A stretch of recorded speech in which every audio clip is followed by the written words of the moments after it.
Маған 1 килограмм. Гүлжан? Сен Гүлжансың ба? Иә. Мен Жазирамын ғой.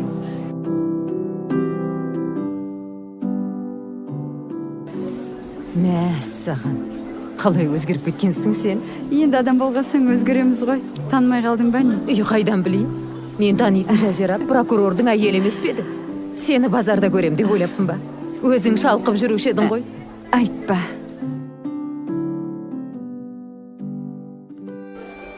Саламатсыз ба? Саламатсыз. Қай жердікі? Шымкенттікі алыңыз. Сіз алайын деп тұрсыз ба? Өтініш. Нешеден килограмм? Айтпақшы, сенің қызың бар еді ғой. Аты кім еді? Әсел аты. Уақытың бар ма, екеуміз барып шай ішіп әңгімелесейік? Жарайды. Кездеспегелі көп болды.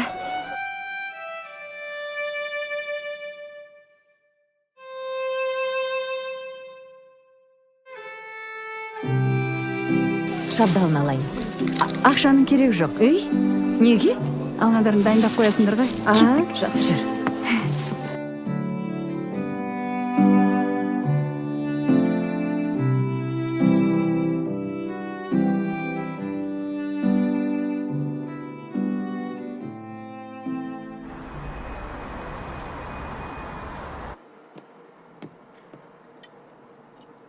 Мына шабдалына жуып әкеле салыңызшы. Сол, Гүлжан. Күйеуімнен ерте айырылдым. Қызымыз екеуміз папасының артынан қалған абыроймен шалқып өмір сүрдік. Ол да папасы сияқты прокурор болам деп сонау Қостанайдан осы Астанаға көшіп келдік. Ол кезде Астана кіп кішкентай еді. Қыздар торт жегім келіп тұр. Жейсіңдер ме? Салфетка салшы. Салфетка? Қазір. Сәлем, қыздар. Привет. Әсел, сәлем. Сау бол. Бола ма? Нельзя. Осы Әсел, неге осындайсың сен, а? Ержан, саған шынымды айтайын ба? Мен южандармен араласпаймын. Ренжімеші, Рема.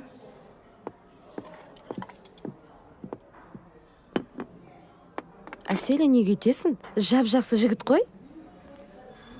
Южандар қу болады. Надо себя от них подальше держать. Аселя, это же все стереотипы. Не все же южане хитрые. Например, посмотри на нас. Я с Алматы, ты с Кустаная, а Мира вообще с Кызылорды. И что? Мы почти одинаковые. Так что не зарекайся. На что ты намекаешь? В жизни всякое бывает, Аселя. Даже думать об этом не хочу. Никогда не выйду замуж за южанина. Даже если останусь старой девой. Сұлтанбектің прокурор достары да, ана Әселің оқуын бітіріп алсыншы. Практикасына да көмектесеміз, жұмысын да тауып береміз деп. Қайтсын енді, күйеуімнің көзін көрген жандар ғой. Әйелдер жағы да. Ой, қызың өсіп қапты, бой жетіпті, әдемі болыпты деп. Құда түсейік деп. Друзья мои, мои друзья, навеки.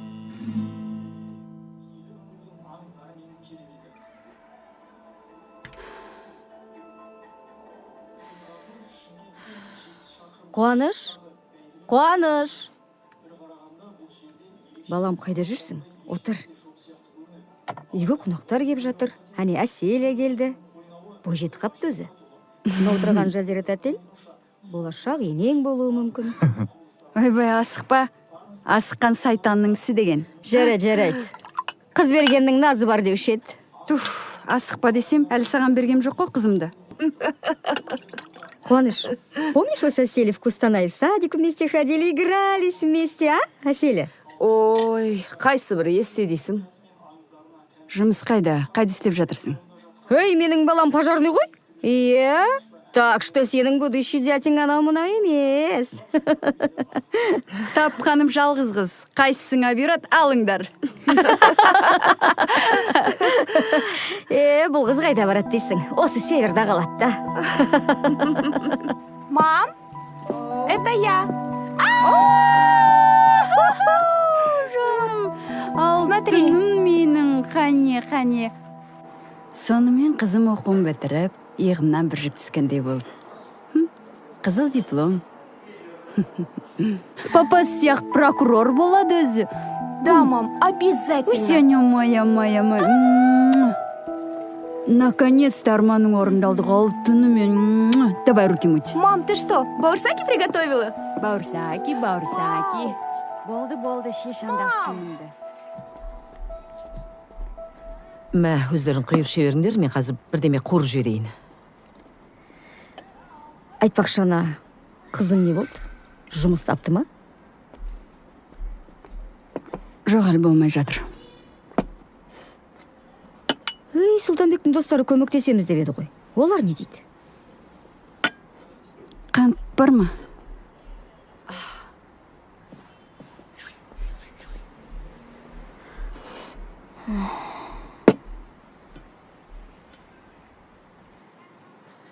Міне сүт, міне қант. 5 жыл оқыды ғой. Ана дипломы киіп кетпесе деймін да. Табады ғой. Оқу бітіргеніне жарты жыл болды. Жарты жыл дегенің аз уақыт деймісің? Масқара уақыт деген зымырап өтіп бара жатыр, а? Сұлтанбектің достары не дейді сонда? Айжан, не болды саған қазбалап? Жаңа ғана сұрадың ғой. Енді жауап бермей отыр ғой. Менің қызыма жаның ашқаныңа көп рахмет.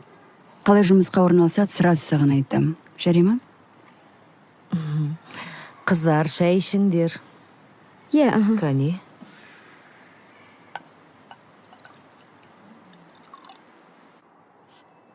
Доча, опачки.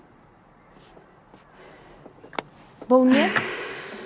Международный компаниядан бір адам таптым. Соған беретін $2000. 2 ай стажировка болады, сосын сені жұмысқа алады. Мам, не надо. Зачем? Өзім табам ғой жұмысты. Ойбай, тапсаң қайда жүрсің? Селтең етіп әлі жүрсің. Ана жұрттан ұят болды. Жұрттан? Мам, давайте... Болды. Қиқаңдамай, мен айтқан жұмысқа барып орналасасың. Все. Зарплата жақсы дейді. Азар болса бір жарты жылда шығара қоясың.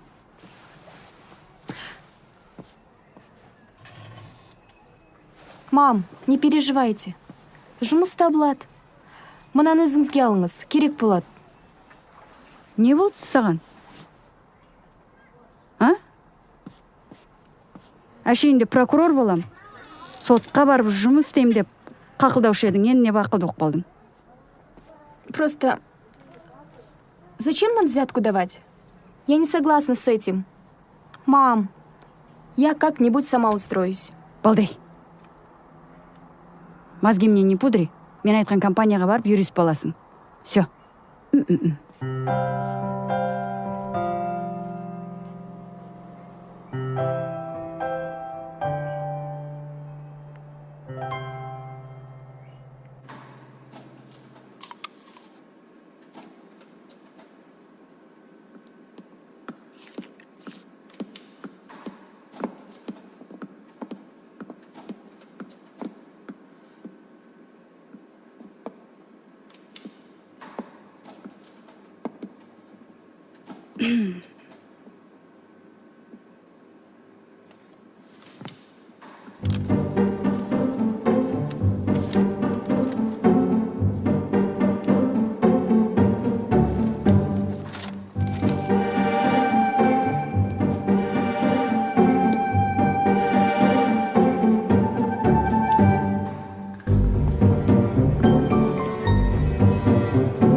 Аселя, доча, мен келдім.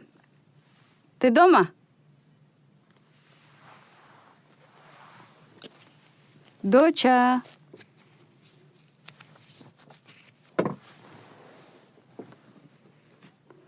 Аселек?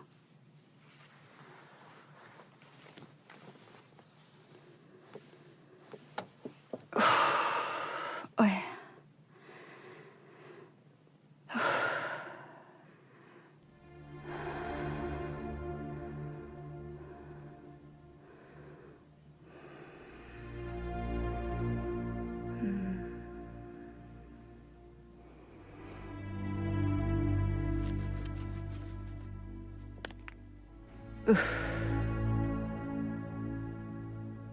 Анарочка, сәлеметсің бе? Бұл Әселдің мамасы ғой.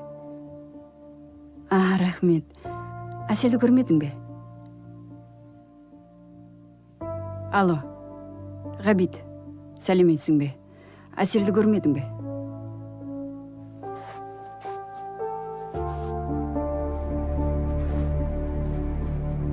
Маржанка, сәлеметсің бе, балам? Бұл Әселдің мамасы ғой. Алло, кеш жарық. Гүлмира.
Әсел.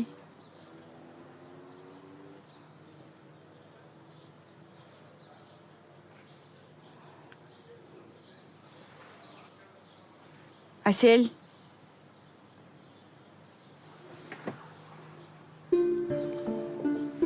Доча.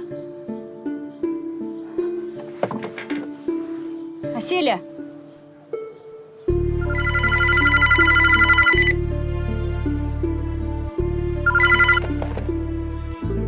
Доча. Алло.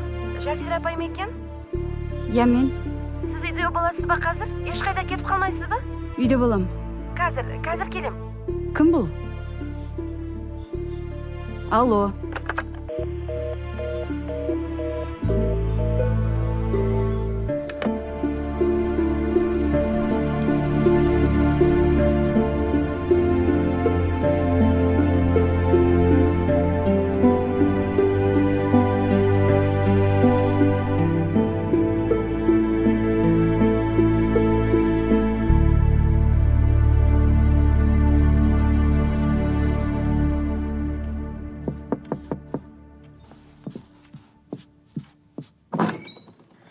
Апай, саламатсыз ба?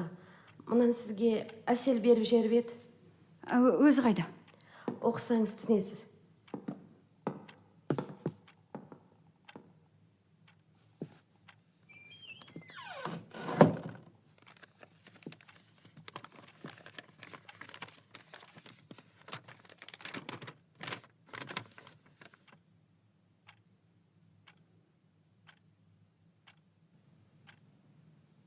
Мама, простите меня. Я не смогла вам сказать вчера. Не смогла признаться. Мы с Ертаем решили пожениться. Я вышла замуж. Адрес я написала.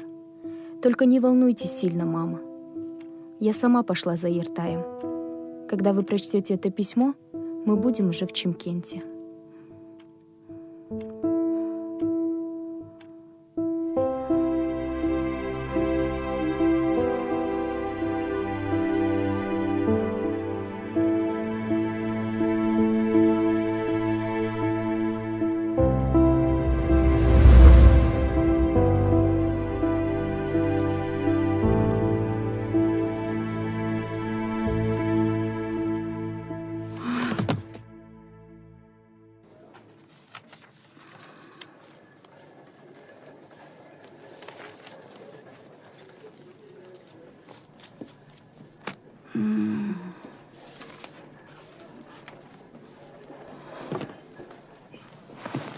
Сізге тұруға болмайды.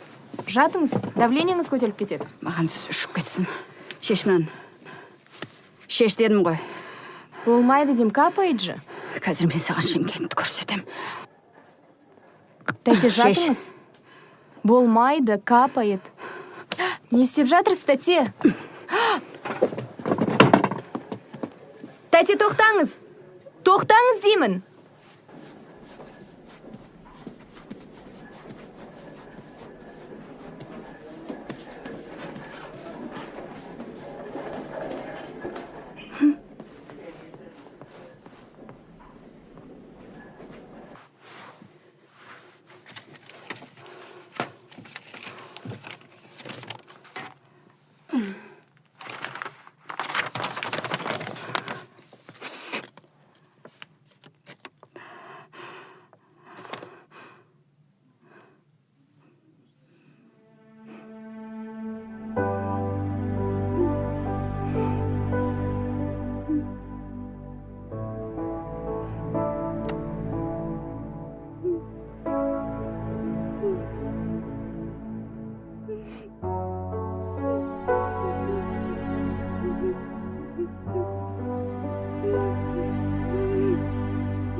Не болды саған?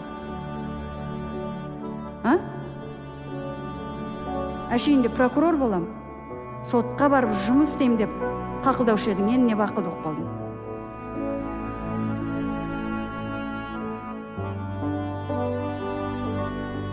Папа сияқты прокурор болады өзі. Да, мам, обязательно. Сеня моя. Прокурор болады деп. Жұмыс істейді деп.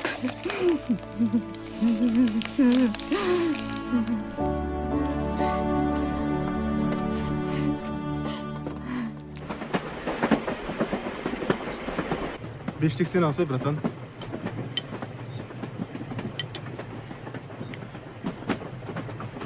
Сол Астанада братандар жұмыс құрастырып жатыр сол. Соны күтіп отқан. Анау кіммен сөйлесіп отыр? Зорлықпен қинап апарып қамақ қойған шығар. Білмеймін, бағанадан бері сөйтіп отыр ғой. Соны айтамау. Иммуен құрт жеп кеткен қатын ғой. 1 минутта қалмайды. Түсініңдер ме? Мен қазір. Сәлеметсіз бе? Кешіріңіз. Бәрі дұрыс па? Иә. Не болды? Егер көмек керек болса, айтыңыз. Жақсы жарайды.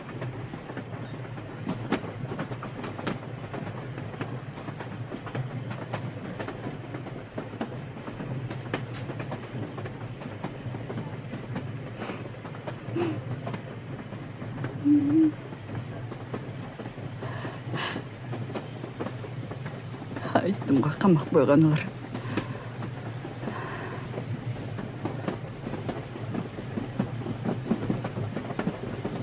Кешіріңіз.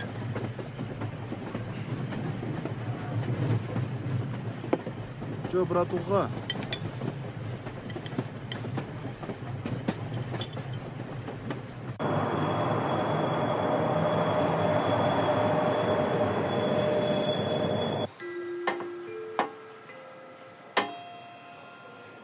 Сақ болыңыздар. Нөмірі 236-шы Астанадан Шымкентке қатынайтын жүйрік пойызы бірінші жолға келіп тоқтады. Вагондардың сан реті басынан басталады. қай жерге? Қанша сөмке? Сөмке мүмкін, тұра тұр. Мынауға жер. О, бұл біздің Жетісай ғой? Жетісай. Ал, Таксистерге апарып қойын ба? Өздері жеткізіп тастайды. апар. Жүріңіз. Такси бар, такси.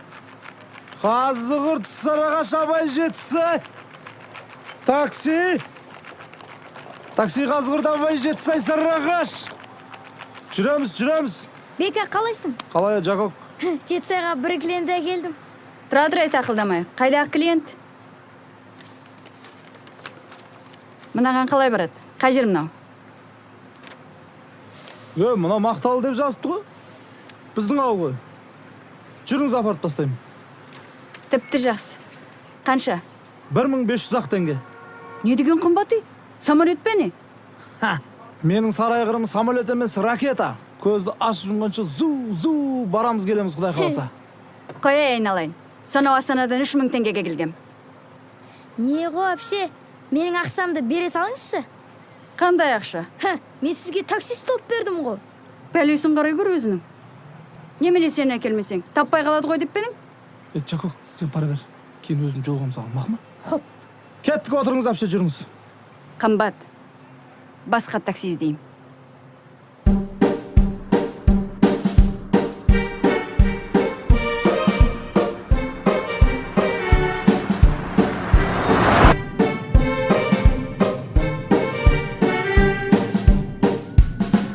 Әпше, осы Астананың жерін нам дейді ғой.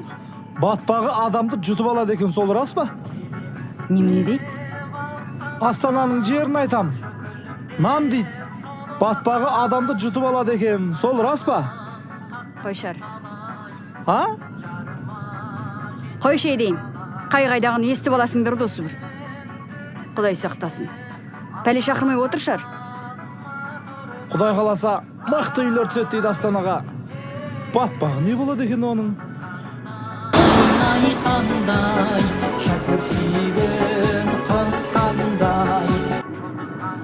Охо, не болды екен мыналарға?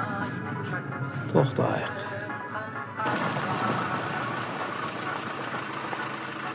Неменеге тоқтадың мұнда? Машинасы бұзылып қалған ау деймін. И что? Как что? Көмектесу керек. Помощь вообще, помощь.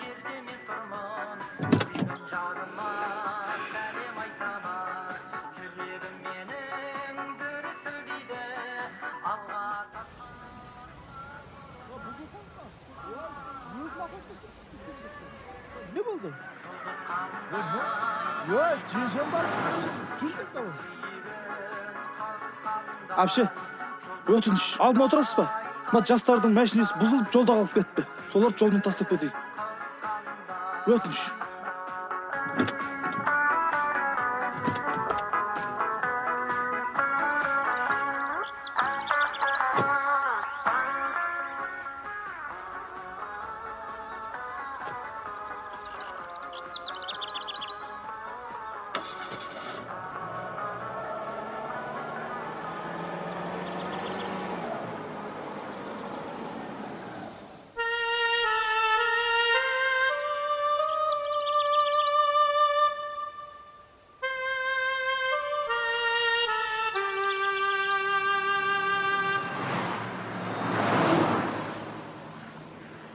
Ауылда әр өтіп отыр. Сағат 10-да алып қашқам ғой. Ауылдой.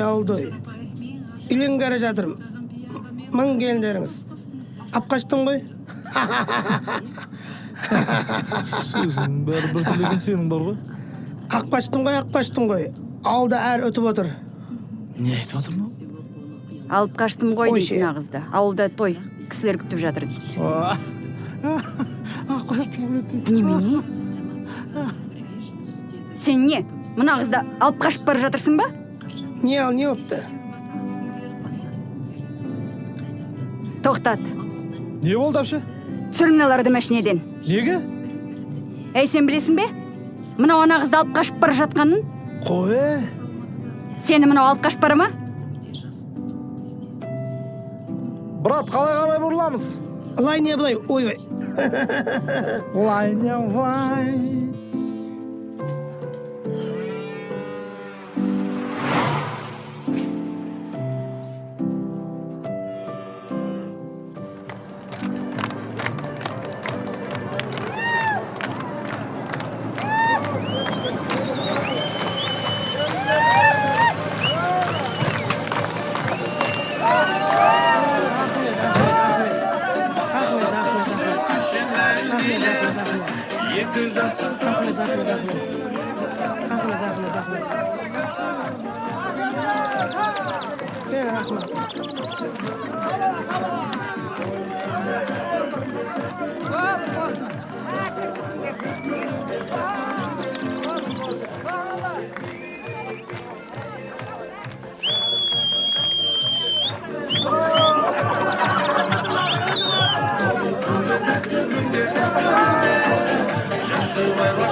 Апше, кірсеңші тойдың дастарханынан дамал істейік.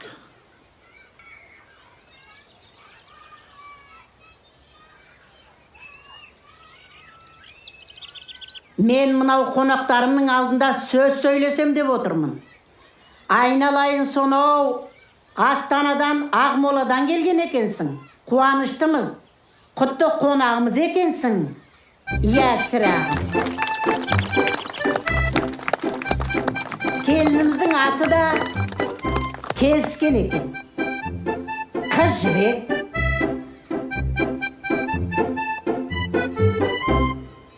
Осы қыз жібегімді бізге әкеп тапсырдың, рахмет саған айналайын. Мынау ұлымызды да әрең аяқтандырдық. Иә, өзің бас көз болып әкелдің, шырағым. Рахмет саған айналайын. Апа, во-первых, я здесь ни при чем. Во-вторых, мен ешқандай қызды да, жібекті де алып сіздерге табыстаған жоқпын. Мына қатын жынды екен ғой, өзі әкелді ғой жаңа. Адамша бар, құдаласуға болмай ма не? Бұл не сұмдық? Кеше ғана танысып, бүгін алып қашып кету деген. Это преступление. Қой, преступление? Ай, баламау енді, мына балдардың өздері келісіп, алып қашып келді деген аты болмаса, шырағым. Болмайды олай. Мүмкін, ол қыздың әке-шешесі бар, апа. Олар не, адам емес пе? Осы күнге дейін мәпелеп өсіріппеген қызын бір күнде басып алу деген. Жібек дейді ше. Мынау ма төлегендердің түрі? Оның аты төлеген емес, айналайын. Тұрсынбай оның аты. Мейлі, алып қашуға болмай. Бәріңіз соттау керек.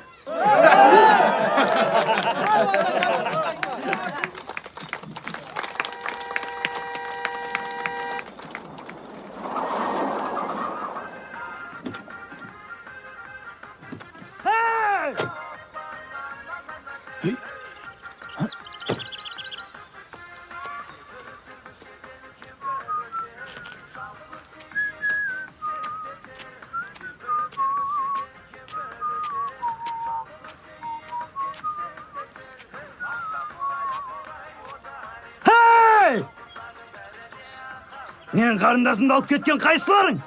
Шықсын бері! Шығарындар! Сен ба? Сен ба дейм? Әлде сен ба? Берген бері! Жібер дейм! Жібер!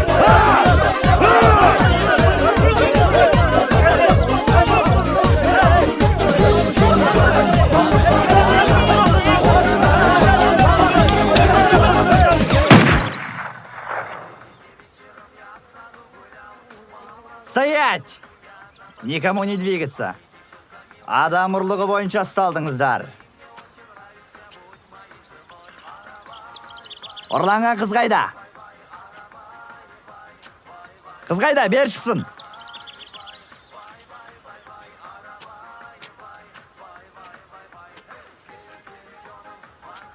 Атың кім?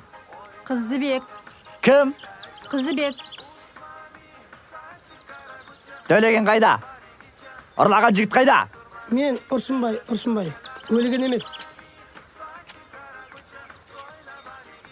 Көмектескендер қайда?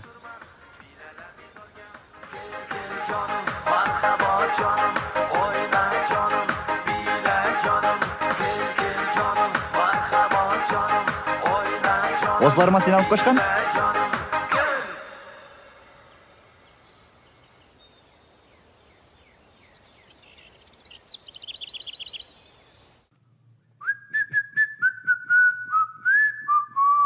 Ей, сен мен не үшін ұстап отырсың мұнда? Менің күйеуім прокурор болған. Жібер мені. Әпше, сіз қыз ұрлауға қатыстыңыз. Сіздің күйеуіңіз прокурор ма, сот па? Бәріне заң ортақ.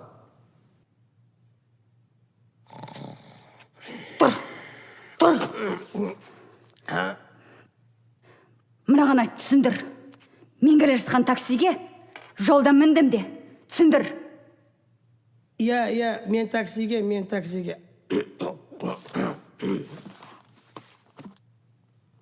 Қайда сол такси? Қайда? Мен қайдан білейін? Қашып кетті, ұстамайсыңдар ма сендер? Не құжатыңыз жоқ? Кім екеніңіз белгісіз. Сізді қайдан босатамыз? Құжатым сөмкеде. Ал сөмке таксиде кетті.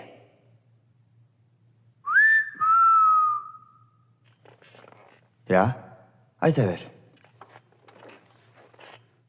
Сен не мені мазақ қып тұрсың ба? Осы үшін жауап бересің.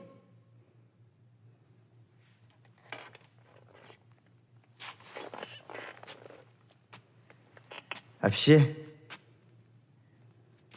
мен етіп қорқытпай ақ қойыңыз.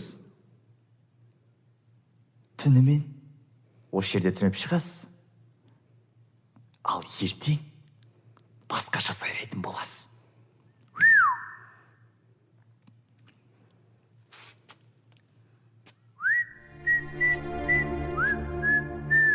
Тоқта. Тоқта деймін.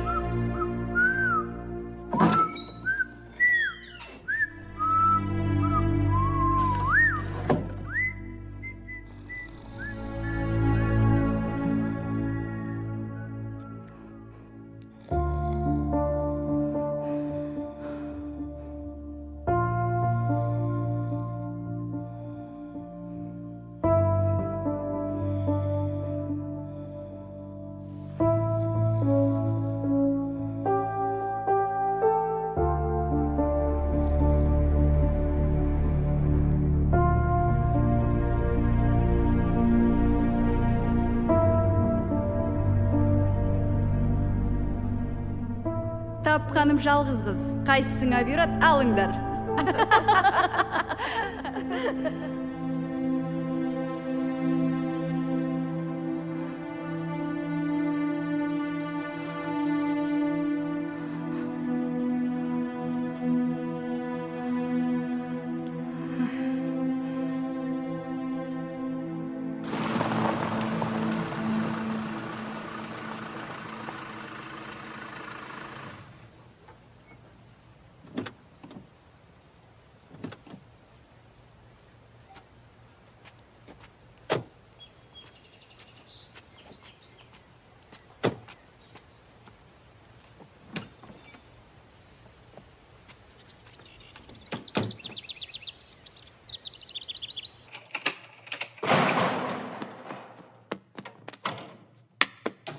Кетпей.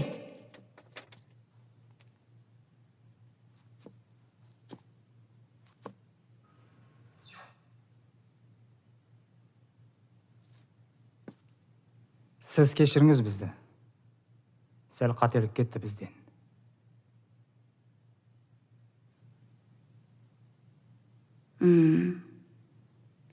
Сәл ғана қателік.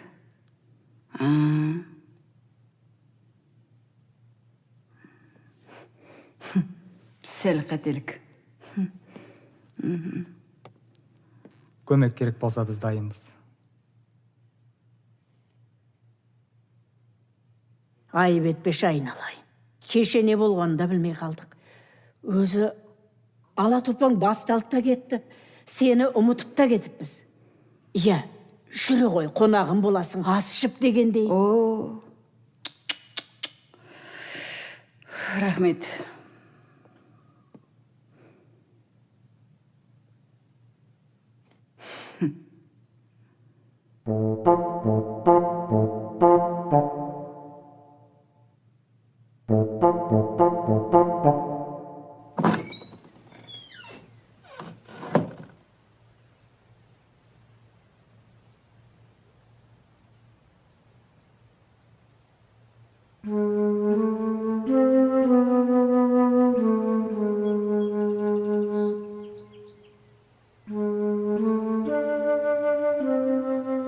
Апша! Апша! Жүрсеңіз тегін жеткізіп тастайым. Немесе кесем десеңіз, мені басым.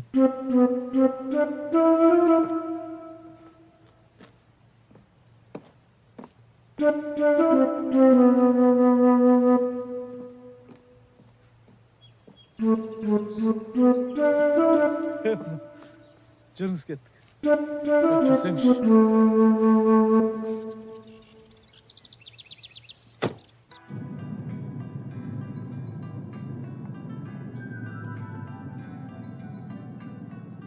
Тоқташ. Тоқтат дейм. Не болды апше? Мынау кеше қыз жібек пе? Иә, кешеге қыз жібек. Бірақ бұдан былай жібек женше болады ау деймін. Оны кеше ағасы алып кетті емес пе?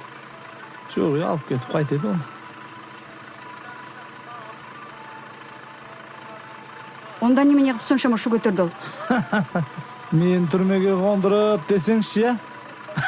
Әзіл. Әңгіме ғой оның бәрі. Болды ғой, босағадан аттады. Енді осы үйдің адам ол.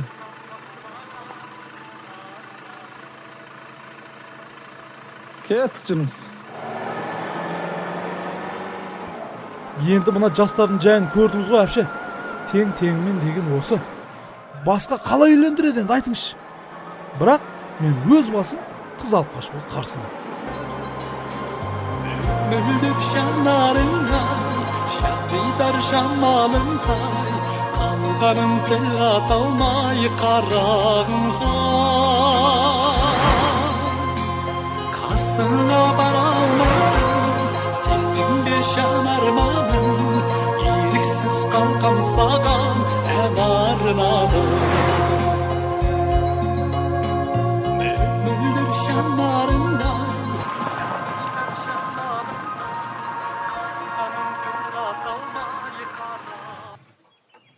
Ауыл осы апше? Мені милицияға апар. Милицияға? Иә. Тағы қонып шықпақшысыз ба не? Әзіл ғой апше, бопты. Қазір жеткізем.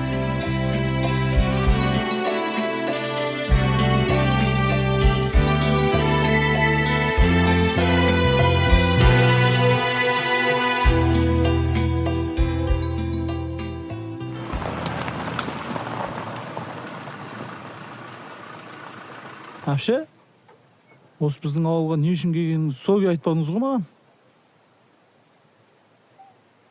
Неге сізге көмек керек па?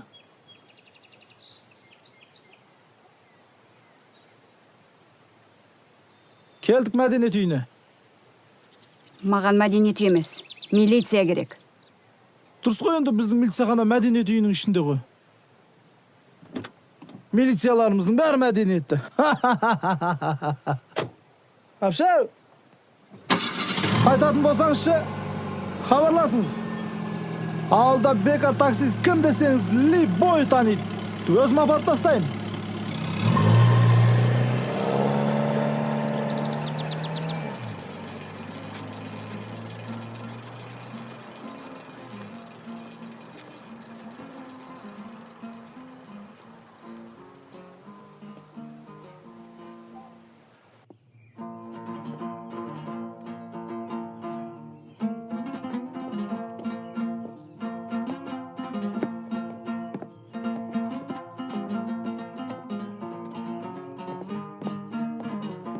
Ей қыздар, мына жердің милициясы қайда? Ана есік қой.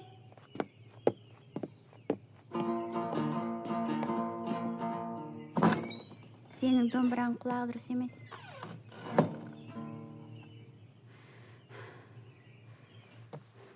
Кім бар мұнда өзі? Бармыз. Саламатсыз ба? Арыз жазуға келдіңіз бе? Жазам.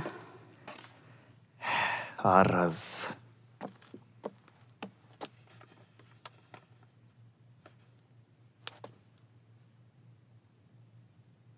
Сіз біздің ауылдық емессіз ғой дейм, е? Құдай сақтасын. Мына жерде соғыс болған ба, немен өзі? Атын кім? Өркен. Өркен, маған Әбен деген кісінің үйін тауып бер. Әбен? Әбен. Ол біздің Молдеке ғой? Кім? Молдеке. Молдекең? Тем более, мен оны соттатам. Бүкіл семьясымен бірге түрмеге жабам. Түсінікті. Жөн.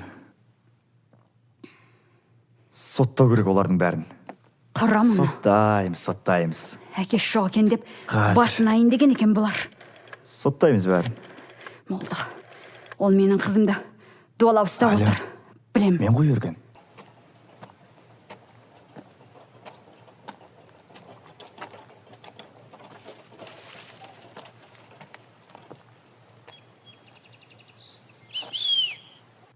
Келді.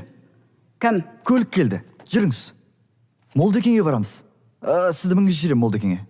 Жеткізіп тастайды. Отыр. Сен мені жеткізіп тастамайсың. Сен менімен бірге барып, оларды ұстап алып келіп, түрмеге алмайсың, білдің бе? Дұрыс қой енді, сіз қазір барасыз. Мен артынан барам. Жоқ, қазір мен бармайым. Сен менімен бірге барып, оларды ұстап алып келіп, мына түрмеде шірітеміз. Түрмеде шірітем мен, білдің бе?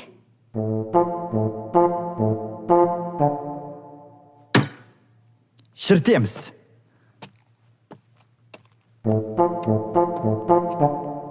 Кеттік. Көлік күтіп тұр.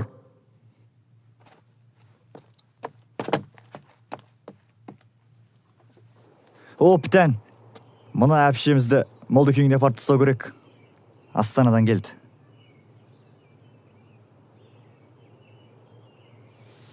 Мынаумен ба? Иә. Есекпен. Иә, есекпен. Сенің есің дұрыс па? Әпше енді көлге басқа баратын көлік жоқ боп тұр. Мынау қайда жайлы, жұмсақ. Мына жерге отырып аласыз. Келіңіз. Не істеп отырсың сен? Өу, кетсей? Жүріңіз әпше.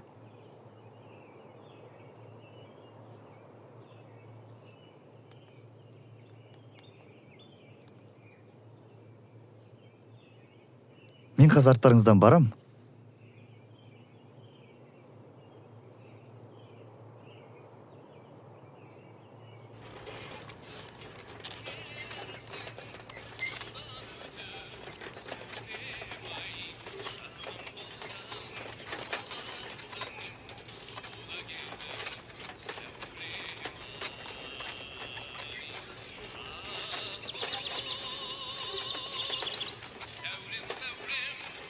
Амансыз папа? Аман, өздерің жақсысыңдар ма? Иә. Ассалаумағалейкум.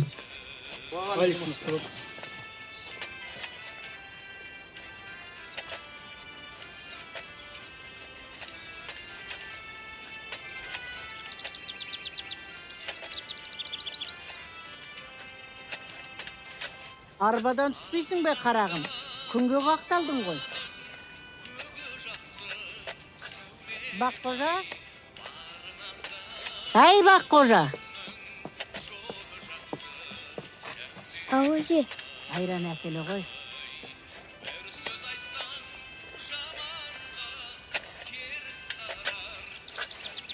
Ма. Ана әпшен апарып бере ғой.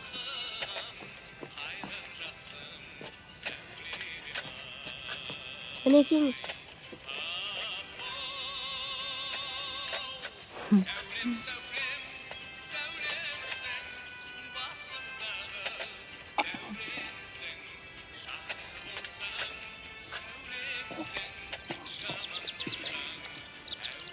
Рахмет.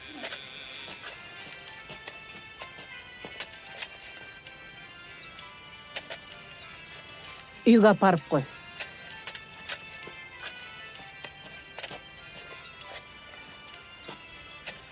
Тән, кешкі асарға келерсің?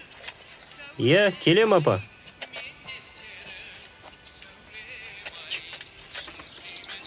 Чөй.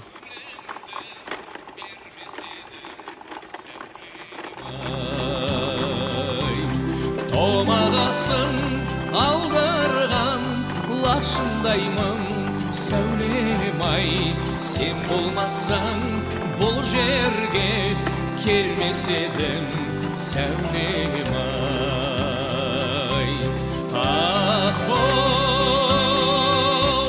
Сәулем, сәулем, сәулемсің, басымдағы дәуренсің. Жақсы болсаң сәулемсің, жаман болсаң әуремсің.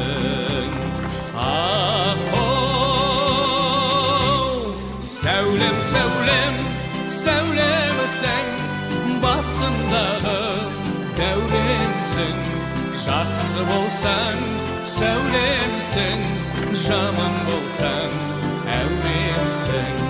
жақсы болсаң сәулемісің, жаман болсаң әуремісің.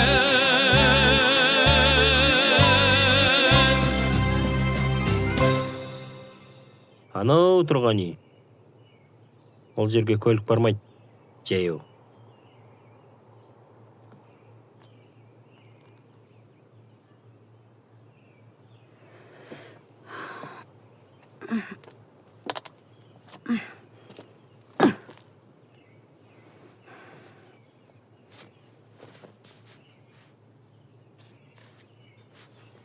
Сіз Астанадан келдіңіз бе?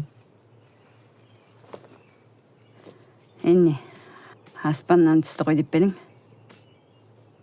Астананың жері нәм дейді. Сол рас па? Мәңіз, мұнаны киіп алыңыз.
Көрейін деген қорлығым осы ма еді?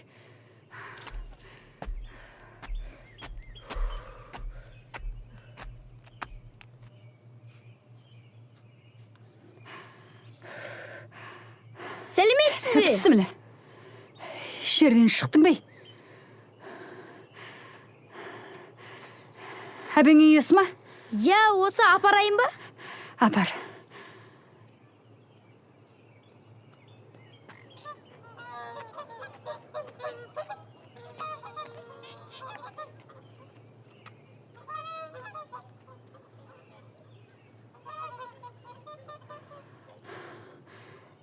Ей бала, мынадан басқа жол жоқ па? Жоқ. Жетпеген осы еді.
Мама?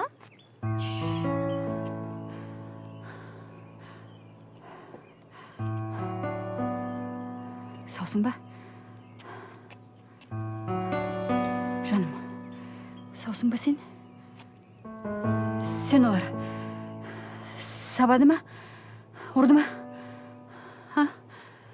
Қызым?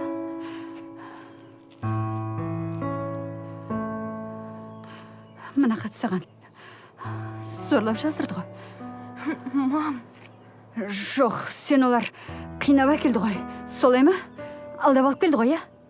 мам, Қорықпа. Қорықпа, жаным. Мен оларды қазір.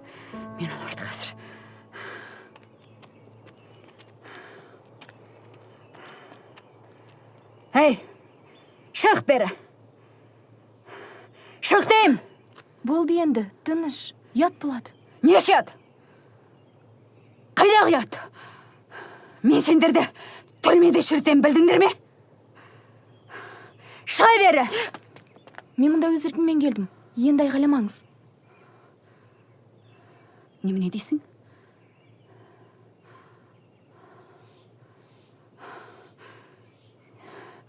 Сен не оттап тұрсың? Ха? Шеш мынаны. Келме. Бір минут бұл жерде қалмайсың. Жүр. Мен мұнда өз еркіммен келдім, ешқайда кетпеймін.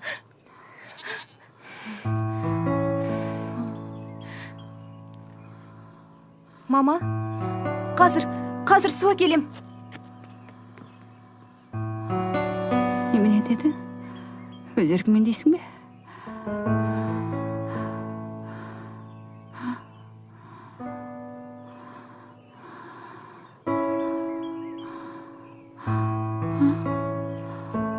Мам, Жақындама. су ішіңізші.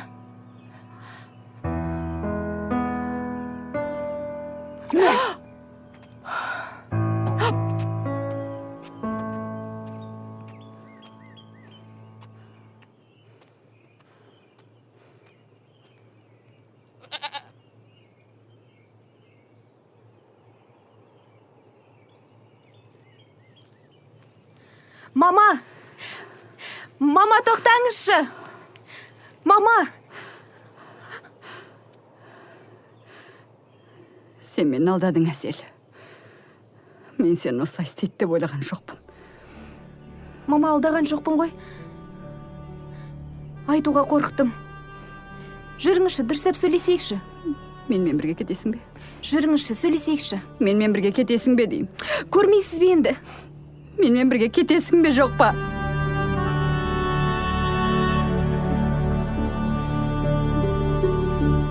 Болды енді. Мен ешқайда кетпеймін.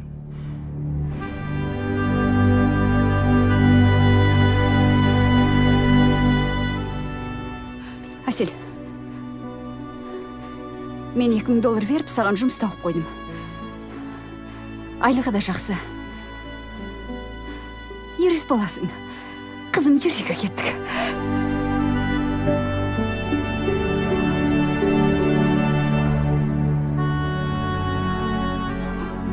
Сен доғылған ғой, ә? Қорқытты ма сені? Әсел, бері қараш. Мама, мен Әселмін. Сіздің қызыңызбын.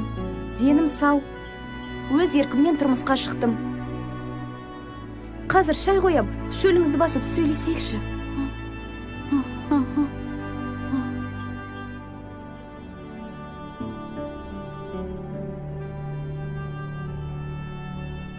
Тоқта.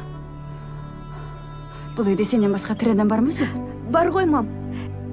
Ертай балықта. Артынан ерген 4 інісі бар. Жетіскен екенсің. Атам бар. Ол кісі бақшада жүрген. Немене? Бақшада? Иә. Ол не сонда мына айқай-шудың бәрін естімейтін? Керең бе?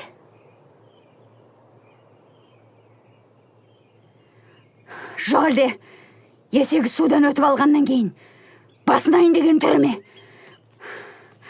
Қайда? Мама!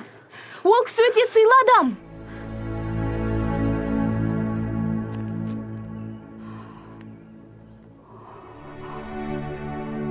Артық кетпей жөндеп сөйлесіңіз. Айттым, олар сен толап тастаған деп. Айтып тұрған сөзім қарау.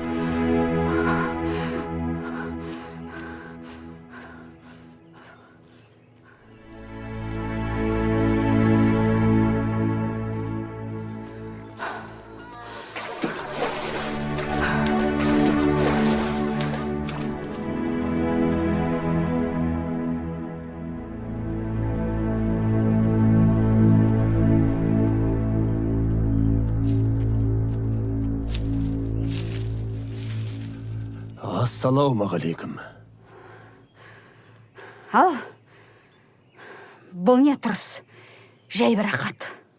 Құдағи, бізден бір қателік кетті. Сіз бізді кешіріңіз. Құдағи дейді. Кешіріңізді қояды. Адам ұрлаудың не екенін білесіз бе? А? Мен прокурордың әйелімін. Менің қызым анау мынау қыз емес. Қызыл дипломы бар. Оқыған, тоқан.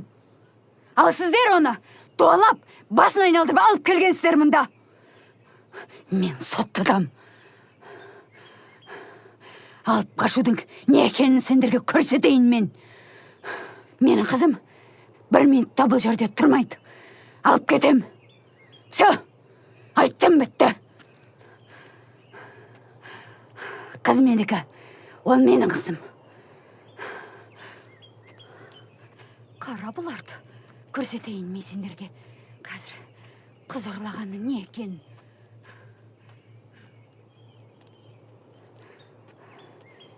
Әсел, шық бері.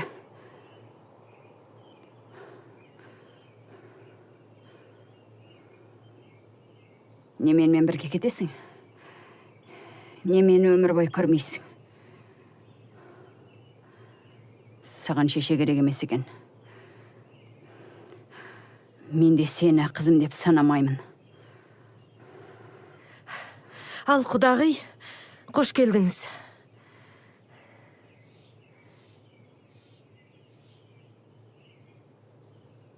Құдағи,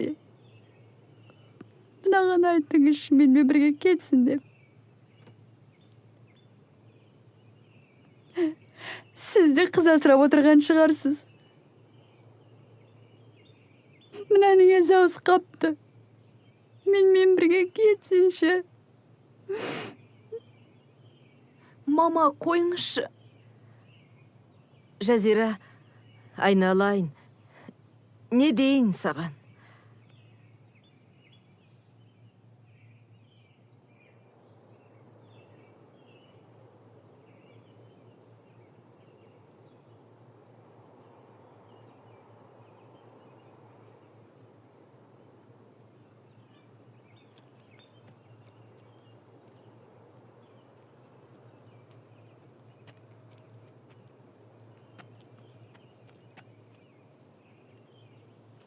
Жазира. Жазира. Бәріміз бір қазақтың баласымыз ғой, айналайын. Мен ана қызбен қазір жақсылап сөйлесем.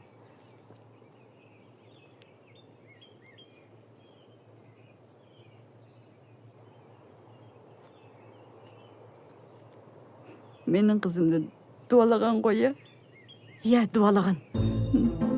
Дуалаған. Келшен, сөйлесейік. Мен Бәтима деген құдағыңыз болам. Ана, әбен құдаңыздың туған қарындасымын.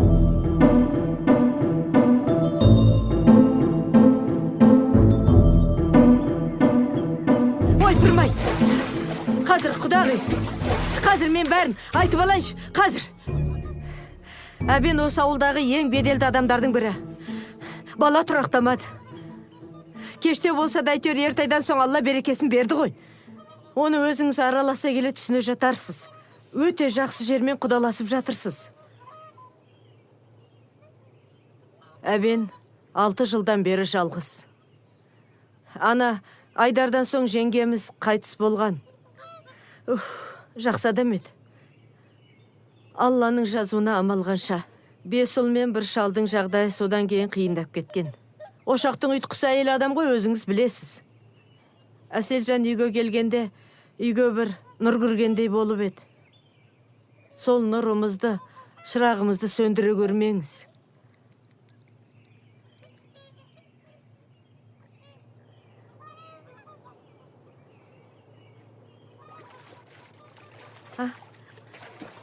Ой, пырмай. Сымылда.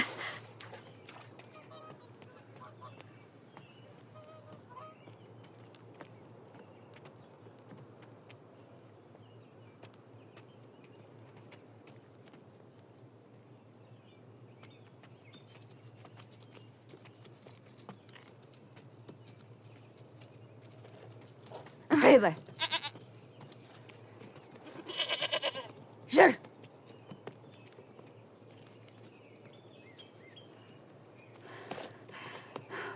Мына ма? Мынадан басқа неңіз бар? А?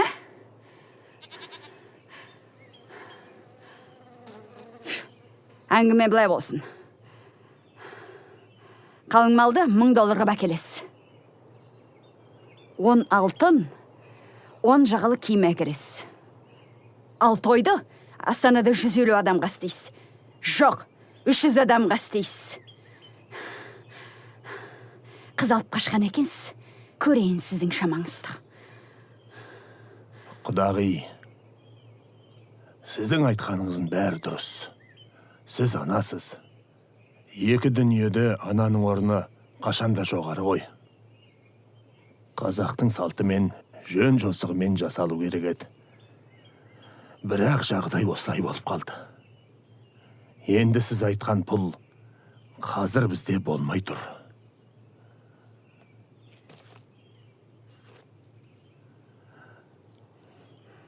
Немене?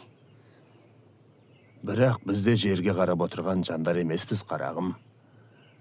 Аллаға шүкір, мақта егеміз. Алланың берген көлінен балық аулаймыз. Енді мақтаның түсімі тек күзде болады. Және сол қанша болатын тек бір Алла ғана біледі. Сондықтан тойда сәл кешіктіреміз, қарағым. Естің бе? Әсел. Иә, тағы не айтасыз? Ал енді қалың мал дегенде, мен сізге өзім екке мынау дарақта шабдалына сізге сыйға тарсам деп отырмын, қарағым.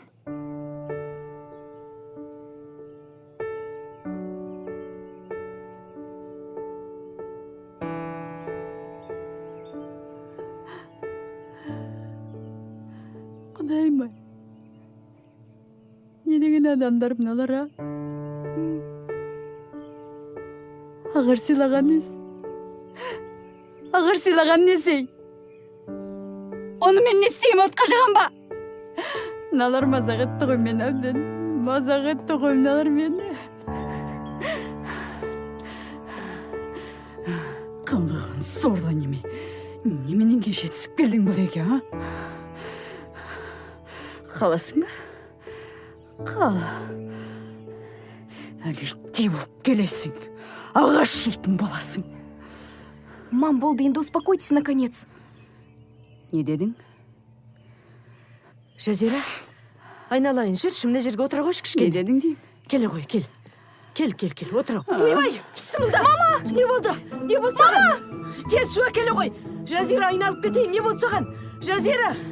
Кәні, әкеле ғой тез. Мама! Пысымылда. Мама!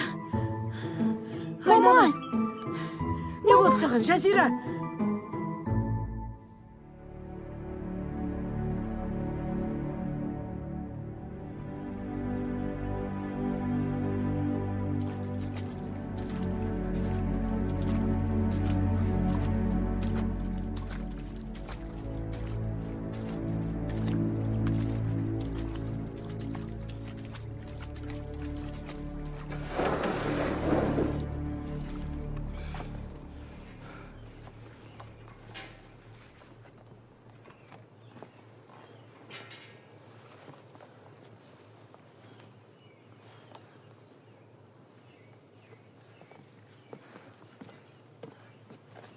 Ертай, келді. Аяқ астынан абдырап қалдық қой. Үйге барып дайындала беріңдер, мен қазір оны пын алып келем.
Сәлеметсіз бе?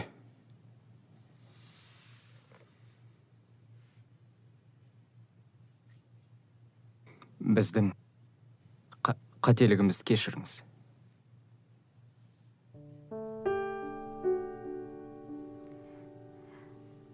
Мама бұл Ертай. Астанада оқыды.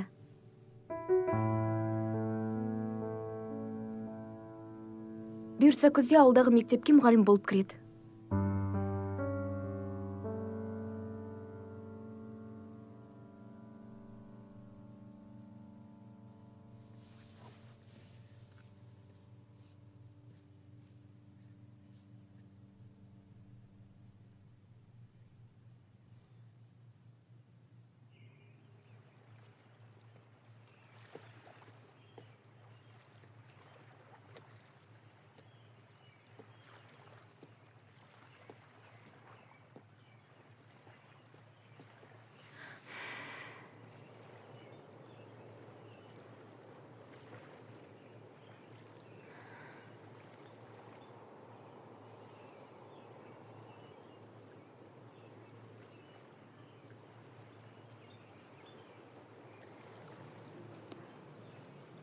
Сен папаң сияқты прокурор болам деп едің ғой. Бәрін тастап мына жерде қалай тұрасың?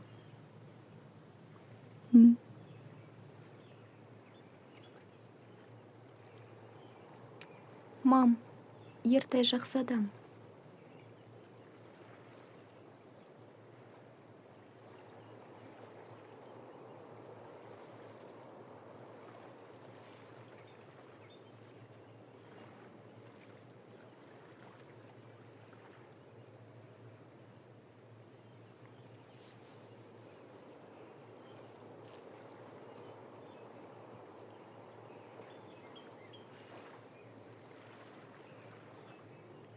Сен бара бер, қызым. Мен біраздан кейін барам.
Осында туып өстік. Күйеуге шықтық. Балалы шағалы болдық. Шүкір.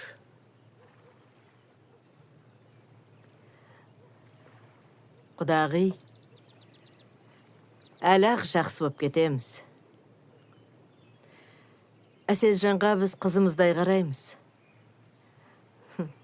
Ана кішкентайлардың өзі үйренісіп қалды.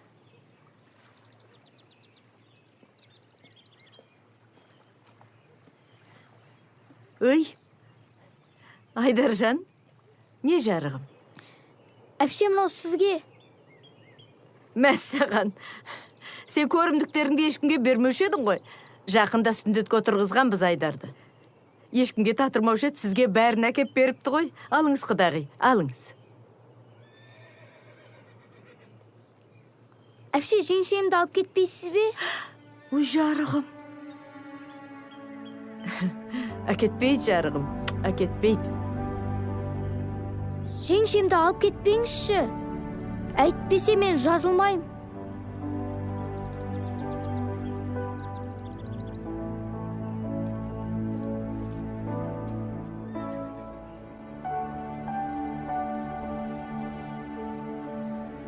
Ал жүріңіз, құдағи.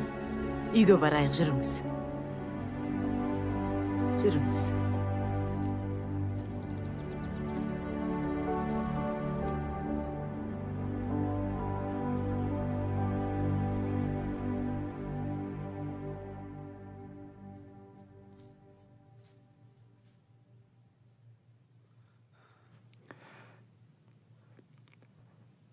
Сіздің разылығыңыз Алланың разылығы.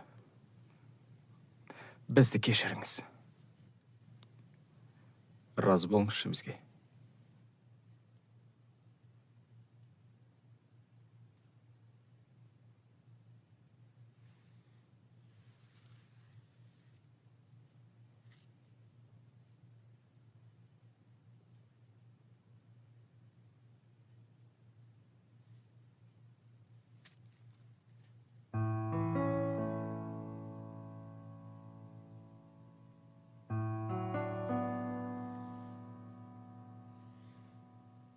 Бірақ әлі ашуым басылған жоқ.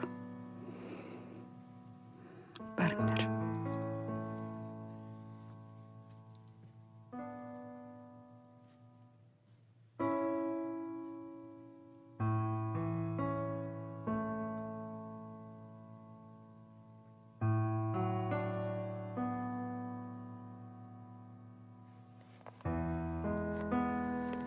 Қалай, мама, сыйды ма? Сыйды. Көйлектің етегі сәл ұзындау.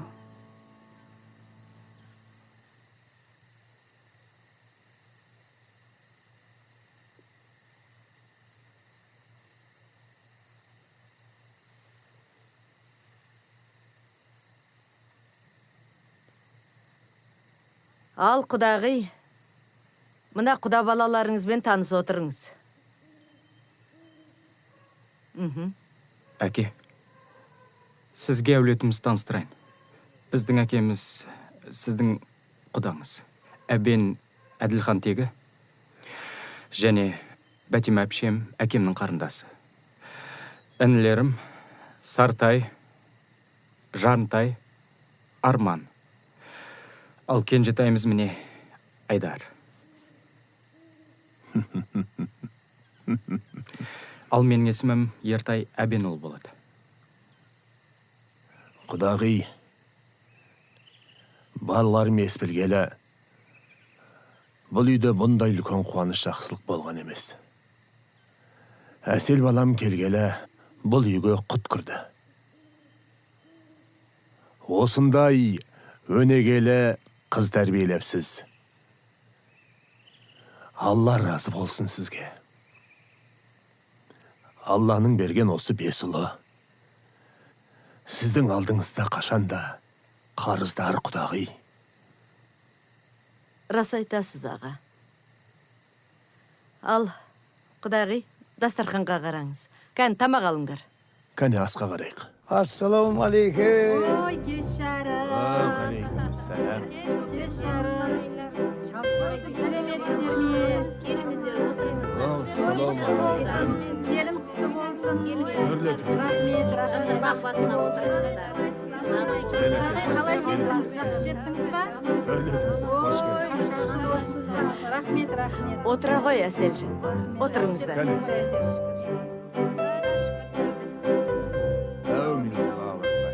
Төрге шыққандарыңыз құтты болсын, құдағи. Аяғыңызға гүл бітсін. Құдағи, 2 жас бақытты болсын.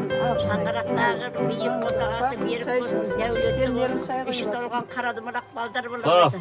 Қазақстанның көкжырауын жоғары көтеретін азамат көкелер көбейе берсін. Сіздің жасыңызды, сіздің жолыңызды.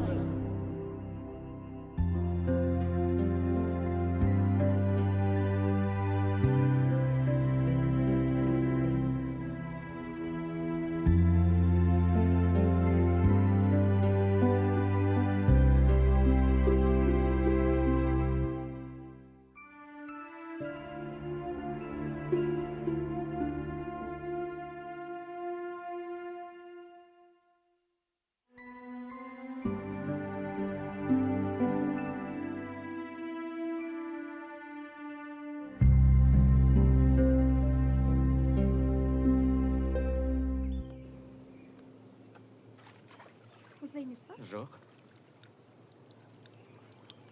Мына жерден құя бер. Құя бер, қане.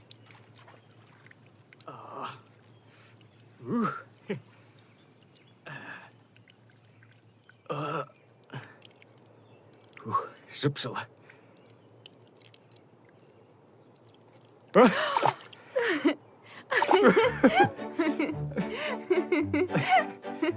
Мам.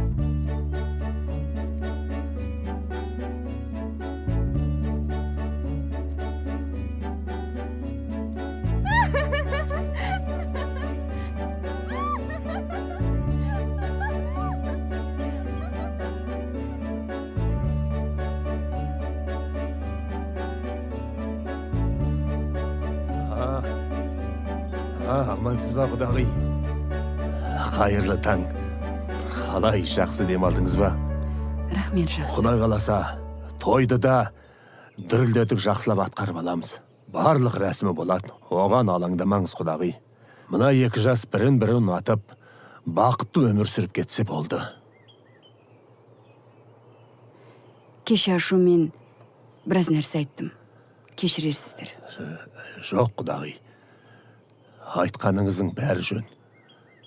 Қыз мұраты кету, Алланың заңы солай. Мұндай сәт әрбір анаға қашанда ауыр тиетіні рас. Сондықтан сіз ешқандай қам жемеңіз құдағи.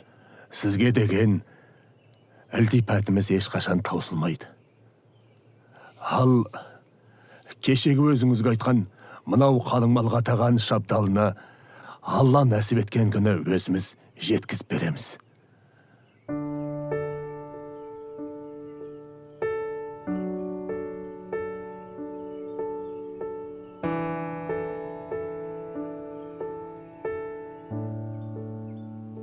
Молдеке сіздің құдағиыңыз екенін білмедім, айтпаса үйге дейін әкеп тастайтын едім. Жақсы айналайын. Ереке қалайсыздар? Шүкір жақсы. Құтты болсын. Ай, рахмет.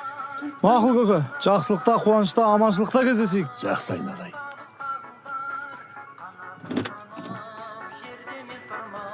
Ал құдағи, жолыңыз болсын. Аманшылықта жолығайық. Әлі тойға дейін тәтті шай ішеміз ғой. Аманшылық болсын. Рахмет сіздерге. Аман болыңыздар.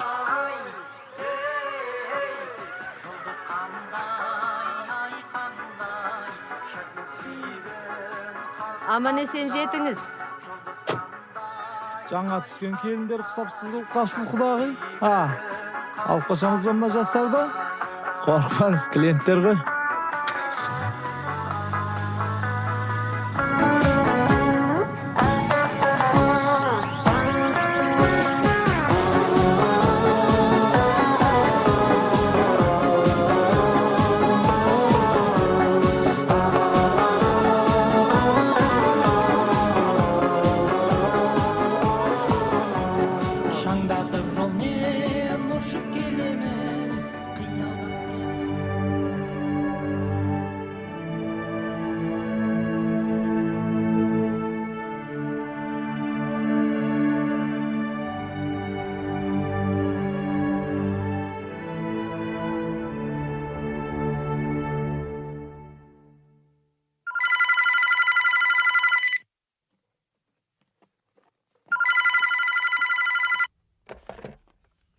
Да? Алло, мам, Ау? қалыңыз қалай? Ой, доченька. Қалың қалай?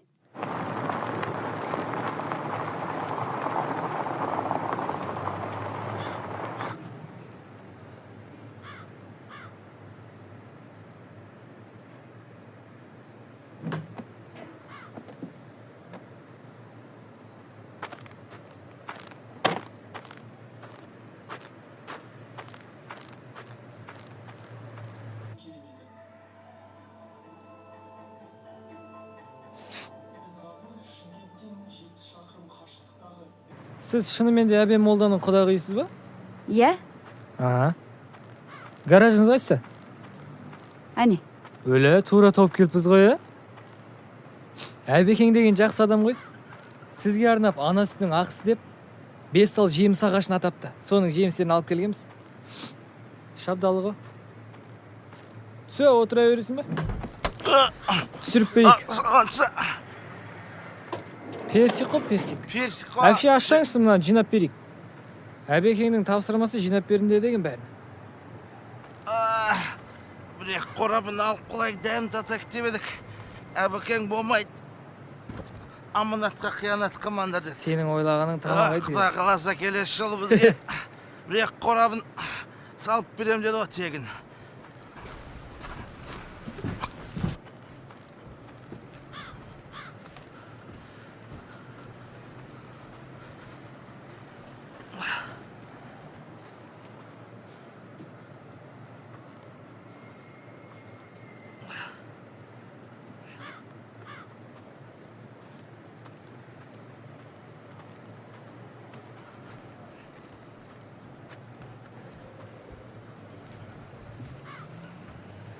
Қызым кеткелі бірінші сәлемдеме осы.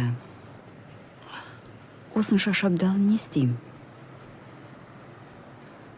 Бұрын сонда мұндайды көрмеген басым, бұның бәрі маған неге керек деп ойладым. Бопты әпше, жақсы сау болыңыз. Айда кеттік. Мына шабдалына қыста базарға барып сатсаңыз жақсы еді.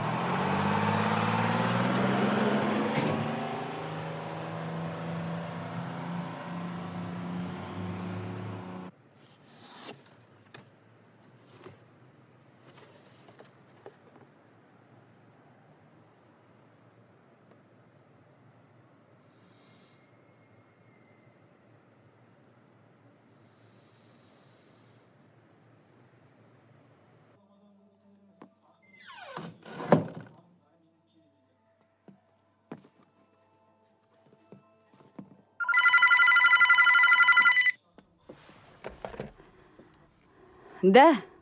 Мам, Ау. заттарды қабылдап алдыңыз ба? А? Заттарды алдыңыз ба? Иә, алдым. Енді оларды не істеймін? Қазір үйге базардан менің құрбым барады. Соған 8 қорабын беріңіз. Ақшасын төлейді. Сосын базарға бірге барып, қаншаға сатқанын көріңіз. Сонда түсінікті болады. Жетіскен екеміз енді. Менен енді саудагер жасайын деп пе едің?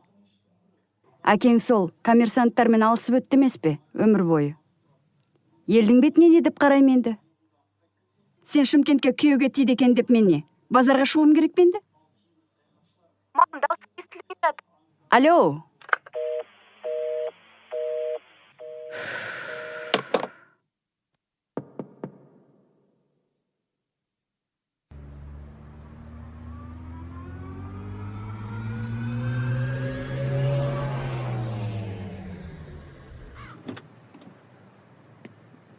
Базарда Шымкенттің шабдаллары жақсы өтеді, уайымдамаңыз.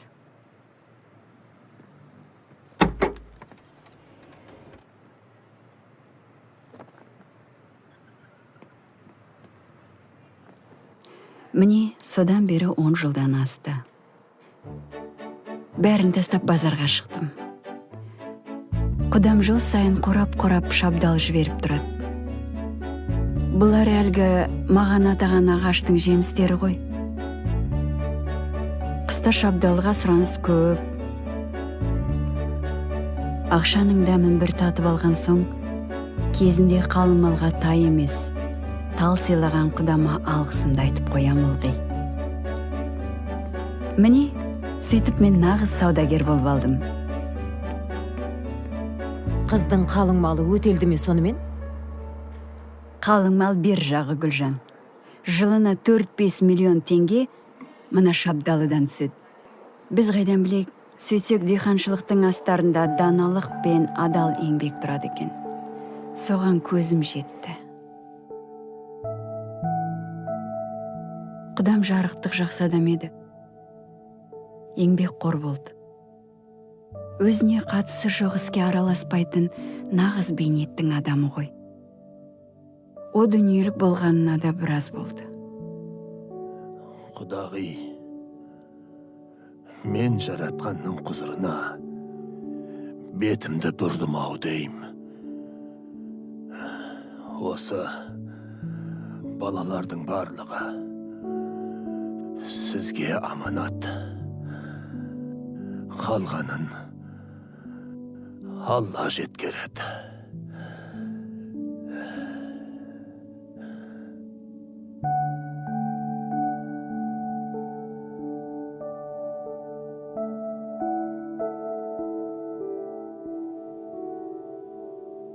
Айтпақшы, кейін ана Әселден сұрадым ғой, Ертайды қайдан кездестірдің деп.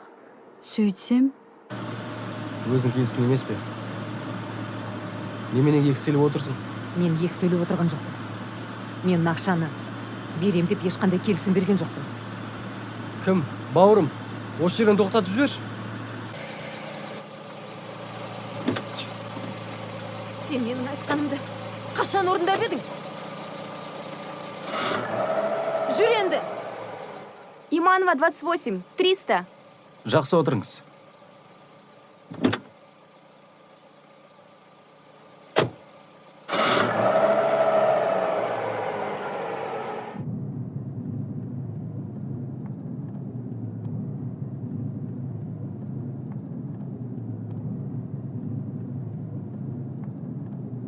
Извините, а вы постоянно таксуете? Ау? Вы таксуете, да? Иә, сабақтан қайтқан кезде ғана. Не қылды? Тоқтаңыз. Не қылды? Тоқтаңызшы.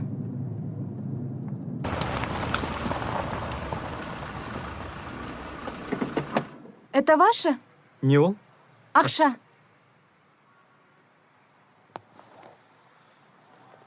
Бұл менікі емес. Ана кісілердікі ғой. Доллары. Ничего себе. Это же бешеные деньги.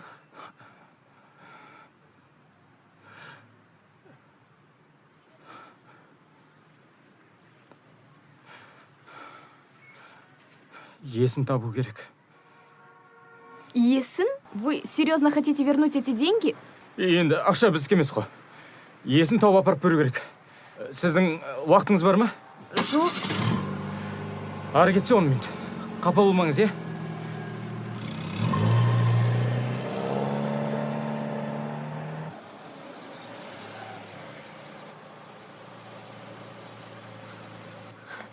Қараш, Мен қайдан бізде білейін не ол? ақша жоқ, не үй жоқ.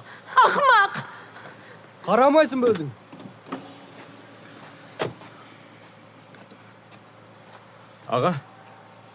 Аға. Мына сөмке сіздерді ме? Иә. Біздікі! Біздікі. Не, ішіндегі заттардың барлық түгел. Тескен жоқпын, ана қыз көр. Абай болсаңыздар. Рахмет, бауырым. Жақсы аға. Рахмет.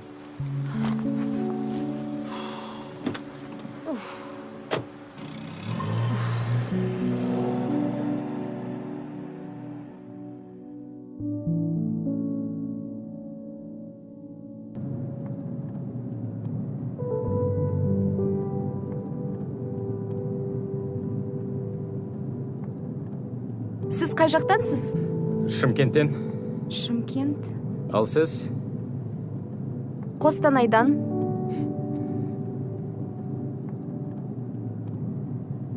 Егер сіз емес басқа біреу болса, ақшаны қайтармас еді.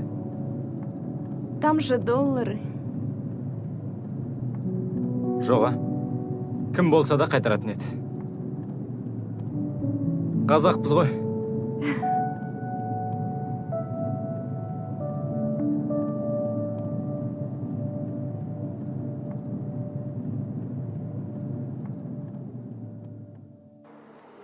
қысқасы Гүлжан, шабдалы сатып тұрғанның хикаясы осы. Қызық екен.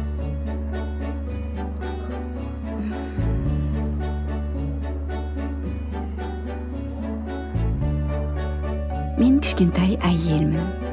Өмірім өзгелерден ерек емес. Басымнан өткен осы оқиға біреуге қызық болар, ал біреуге елеусіз көрінер. Мен бір дүниені жақсы көрдім, бірақ ол маған бұйырмады. Ал бір дүниені жек көрдім, ол мен үшін қайырлы болды. Алдағы күндердің не күтіп тұрғанын білмеймін. Ал шабдалы оқиғасы осымен тәмам.